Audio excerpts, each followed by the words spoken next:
shaqada habeenkii waxaa bilowday qisooyin cajiib ah. qofba amuur gaar ayaa haysato. nambar 1 qof ayaa soo jeeda si Alle u baryo inuu weydiisto dambi dhaaf iyo camal wanaagsan. nambar 2 qof xanuunsanaya hurdala wuxuuna Alle ka baryaa caafimaad si uu mar kale u ladnaado ama wuxuu caafimaad u baryaa qof kale ka xanuunsan. nambar 3 qof ayaa laga yaabaa inuu weysan yahay wax uu cuno kuna seexda gaajo wuxuuna Alle weydiisanayaa risqi xalaal ah. nambar 4 qof kale ayaa ka fikiraya jecelkiisa uu waayay ka dhintay ama ka tagay ama dhaawac ka soo gaaray xagga qalbiga waxaa laga yaabaa inay idin ka socoto oo uu Alle baryaayo. nambar 5 waxaa jira qof jecelhayo kana fikiraya qofka uu jecelaa una sheegan karin ama laga diidan yahay. nambar 6 waxaa jira qof qoslayo oo la hadlayo ama la joogo qofkiisa oo uu haysto wuxuu rabay.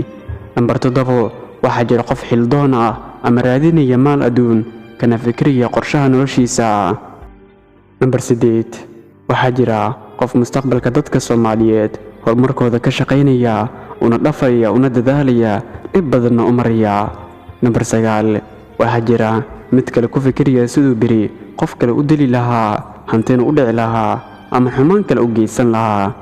nambar 10 waxaa jira qof ay markaas nafta ka sii baxayso oo yaasin kale la dul taagan yahay kana tagay dunida quruxda badan gurigiisa runtaahana u dhaqaaqay.